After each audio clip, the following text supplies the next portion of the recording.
ওর সঙ্গে আমার আসলে ওভাবে করে ব্যক্তিগত পরিচয় ছিলই না।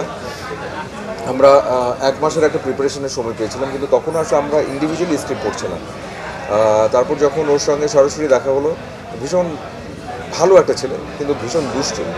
মানে সে কোনোভাবে একটা জায়গায় দাঁড়িয়ে থাকতে পারে না। আর ওর যেই চরিত্রটা সেটা হচ্ছে আসলে ২ পায়ে ঠায় দাঁড়িয়ে থাকে। তো আমরা যখন রিহার্সাল করছিলাম, রিহার্সাল করতে করতে একটা ভালো ফ্রেন্ডশিপ হয়ে যায়।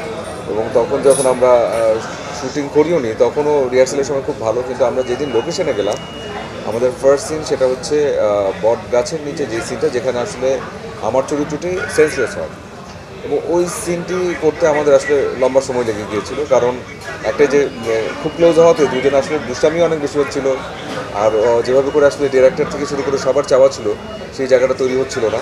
তো পরে আমি ওকে বকা দিই যাতে করে ওর সাথে একটা ডিস্টেন্স তৈরি হয়, ও যেন ভয় পায়, আমাকে ভয় পায়, এবং যে চরিত্রটা যেন সেই চরিত্রের মতো হয়ে যায়। এবং ওকে নিয়ে আসলে অনেক মেমোরিজ। এবং আমরা এমন হয়েছে যে যেই জায়গায় শুটিং করেছি সেখানে ঠিকমতো বসার জায়গা নেই, খাবারের জায়গা নেই, থাকবার জায়গা নেই। পার্টি নিয়ে যেতাম, ওর মা আবার হচ্ছে বাসা থেকে কিছু খাবার নিয়ে আসতো, পায়েস, পুডিং, সেমাই, এই ধরনের। তো আমরা দেখা যেত ওই পার্টির মধ্যেই ঘুমাতাম, ওখানেই খেতাম, আবার ওখান থেকে বেরোয় গিয়ে আবার শর্ট দিতাম। আবার আরও কিছু ভালো জিনিস আছে যে যখন দেখা যায় যে আমার সিন ওর সামনে দাঁড়িয়ে কাউন্টার দিচ্ছে, আবার যখন ওর সিন আমি ওর সামনে দাঁড়িয়ে কাউন্টার দিচ্ছি, এই জায়গাগুলো ভীষণ সুন্দর ছিল।